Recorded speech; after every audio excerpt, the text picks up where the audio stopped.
What's up, everybody? It's your boy Brandon Leake here. And this is a bit different for the channel. You'll see me really tired at the face, scruffy at the face. It's like 8 in the morning. But my one of the biggest reasons for my success as an artist has been the branding behind me as an artist. And my man here next to me, Faris Ryan of Faris Ryan Designs, Hey, is here in town, and I wanted to make sure that I gave my flowers to this brother while he was still here, like both like on earth, but also like physically. And so I wanted to give an interview and give a shot to be able to talk with him about the things that he does, what inspired him to get to this point to be able to do what he mm, does, who he takes inspiration from, and things of that nature. And so, Faris, man, how you doing, bro? hey, good morning. I'm good. We were both sleeping in the house right here, so we're both up early. But True. yo, man, so tell them, where are you currently located? Okay. Like, where are you originally from? Like, let's get the brief bio out the way. All right. So I grew up in a small town on the border of Canada and Washington State, and it's called Squim. It's on the Olympic Peninsula, so I'm like right there Squim, next to Washington. Canada. Yeah, shout out. And then I moved down to Redding, California, which is where I met you at university, Yep. and then I met my wife. My wife and I got married. We moved into Northern California, into the mountains, and then back to her hometown on the border of Mexico in Texas, Brownsville, and that's where we're currently located. However, we're thinking we might take things mobile, go tiny house, tiny home, sort of a vibe. Hit the road, Jack. Yeah, And don't you come back no more, no more, no more, yeah, no more. Forgive me, I can't sing, y'all. Um, but nah, okay. yeah. She's an So, artist. I'm an artist, so and we she work together. does what kind of art? She does paper cutting art. So the unique part about this, hopefully I can have like a little clip or something that I can throw right here. And like, she takes X-Acto knife and cuts things out of paper to create the art that then reveals itself in the paper. Mm-hmm. It's kind of like sculpting rock in a sense, where like you have this blank canvas and you have to see something in it first Mm-hmm. and then remove pieces to then build it. Yeah. It's really beautifully unique, and time-stakingly difficult to put the effort into making it. Yeah. But no, man, so like, many people don't know that my first ever shot at like going out performing, Oh, true. touring, came due to you and our friend Sibby. Yeah. Holla at you, Sibby. Sibby. Congratulations on the wedding, Yeah. you and your boo. And I'm coming to borrow that Benz with whatever time that you allow me to use it. But no, man. So like, let's talk retro love for a second. Okay. Okay. Throwback. So what is retro love? Retro Love now then was a project. Now it's more of a collective of writers, musicians, people of faith that write creatively, remotely, and start producing music together. So we're small, but we're growing in terms of numbers of people writing on our in our collective, and yeah, music we're putting out. And what was it like like, how did retro love come about back in 2012, 2013? That's a good question. Okay, so Sibby and I were roommates in college, and he's East Indian. He and I wrote together. We went back to his home state in India, in Kerala, and we actually recorded our album there, brought it back to the U.S., and toured up and down the West Coast for a moment. And yeah, so the vibe was very indie Christian worship music, pop meets East Indian production, which was really unique. And yeah, it was a huge learning curve for us, but it was a lot of fun. And so the first love was the music. First love was the music, and the idea of retro love is that God is love, and love has been found in every era, in every generation, and he's just revealing himself over and over again. And so that's why he's retro. He's kind of coming back in style again. And so from so like no, I already know this about you. So everybody, like these questions that he's answering, I know all these answers to. Yeah. It's this is for you guys to get to know Faris a bit. So man, after 2014, we're all graduated. Right. You move out to Weaverville, California, and you end up doing kids ministry and running a ropes course in the mountains. Yep. And then you take your talents on the road down to where in Texas? Brownsville, Texas. Out into Brownsville, Texas. And then this is when you begin the process of taking on new artistic mediums. And what did those become? Yeah, so actually when I was doing children's ministry in Northern California, I started teaching myself how to produce music and do some cinematography, more video work. And then I, moved down to Brownsville and started incorporating the design skills that I brought into Retro Love and started helping out other artists with. And I just, was able to put all of my talents together and create a more wholesome view of design, and that turned out to be brand identity. And I just took the marketing strategy that I had learned over the years with music and then put it into place for businesses, and they started to have tons of success.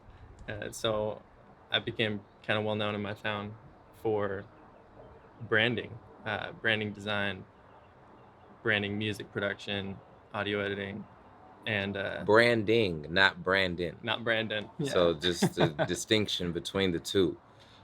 But yes, and so that's where we find ourselves at now today, Yeah. where you had even taken time to put yourself under the tutelage of somebody else and their company, Yeah. so that way you can learn more of the skills of that, right? Yeah. And so how valuable is that? Because oftentimes when we talk about like the entrepreneurial pursuit, people always want to say like, yo, man, I don't want to work for nobody else. I don't want to go do anything else with anybody else. Like I just want to do me. Yeah. But for you found value in first going somewhere else, learning, and then being able to then leave. So what was that like? So I worked for a marketing firm, and when I came on board with the marketing firm, one of the kind of selling points for me joining that team was that I had a supervisor that said he was going to mentor me in business.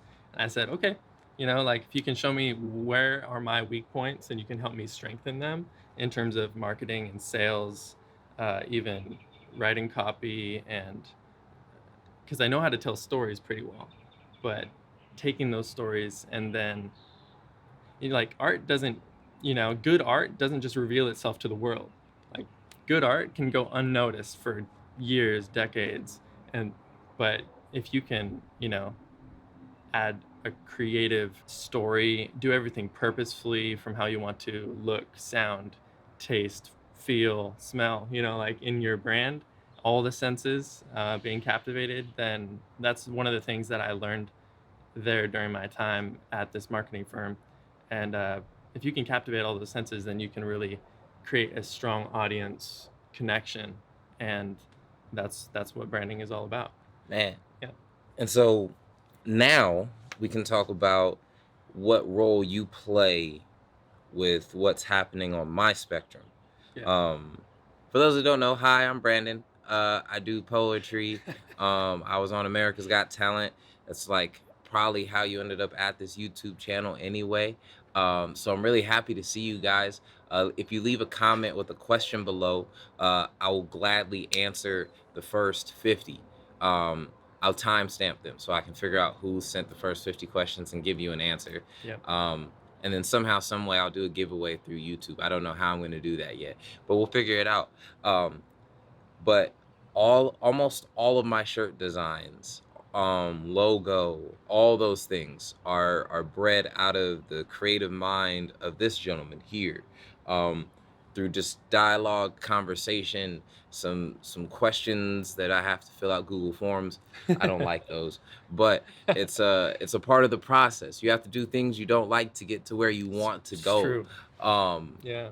And this man is a big reason for the growth of what I've been able to do, and the retention of it, being able to continue Mm-hmm. to create and build art that people attach themselves to and connect themselves with, Mm-hmm. um, because we as artists have to understand, when we're going into the entrepreneurial pursuit, the the engagement on the business end, not just on the artistic end. And 100%. I've had the business mind to be able to book and get shows and understand how to place numerical value on myself, which I don't do a really good job of. Um, but like I've understood that portion, but the branding, the being able to establish a clear vision for what the world sees of brand and Leak, Mm-hmm. um, and the ability to then create merchandising and vision boards and things of that Mm-hmm. nature, is something that this man has been able to help me tremendously with. So I wanted to say thank you, bro. Thanks. Because Called to Move, for all who don't know what Called to Move is, the reason why you see CTM on the back end of my name, Brandon Leake CTM, is Mm-hmm. because Called to Move is the name of my business. And Fariss was one of the founding folks It's of true. Called to Move back in 2012, when we started it as this eclectic group of artists who Yep. had no home at Simpson University. Yep. And now what Call to Move is and is growing into is an artistry collective Mm-hmm. of people of different types of artistic mediums, whether it be poetry, film, music, uh, graphic design, all sorts of stuff, dance, whatever it is that you do. um, we bring and help do artist development and cultivation to help artists grow and develop what they need to have. And so yeah, like the vision has changed and it's shifted, and he's been able to give clear artistic sight to where that's going, Mm-hmm. so that way other people can buy into it, and that's super valuable. And I can explain that, but I'd love for you to explain why that's valuable for Okay. the populace, to get a clear vision, so that way any artists who are watching can have an understanding of what you do. Okay. Yeah. Yeah. So like I said, it's really easy to make amazing art. Oh, it's not easy to make amazing art. Let me say that. Like, I think we were talking earlier about a first draft artist, and there's a difference between somebody who just like writes something and, you know, says a poem, and somebody who works on it, revisions, writes with people, you know, and takes input and changes, makes changes. Like even songwriters go through this in their co-writing process. It's so beneficial.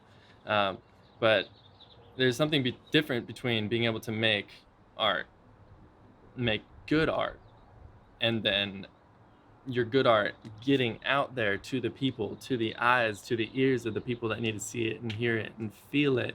There was one of my inspirations, one of the people that I resonate with a lot. His Instagram handle is Andy J Pizza, and he runs a podcast called Creative Pep Talk. And I'm gonna butcher this. One of his episodes, he actually says, "Your art is actually a mirror for others. So whenever you can tell your story, people are not, you know, resonating with you per se. They're resonating with themselves. Whatever they feel is the same from your story to their story. They're feeling it deeply.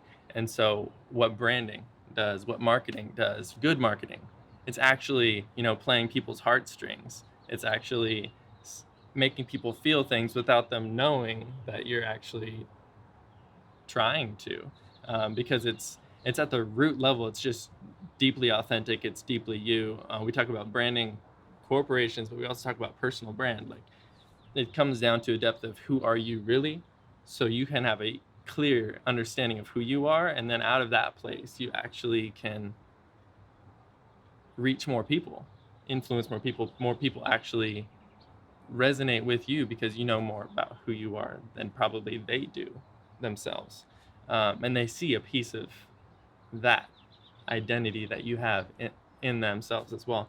So the value of that in terms of marketing, sales, like, yes, of course that grows, but we want to focus on audience growth and community building and actually seeing other artists thrive. Is that what you're asking about? No, that's perfect. And I'm actually happy you didn't go into too much detail because um I want for people to get a taste of what you do, and then Sure. now to be able to, here's my pitch to you all.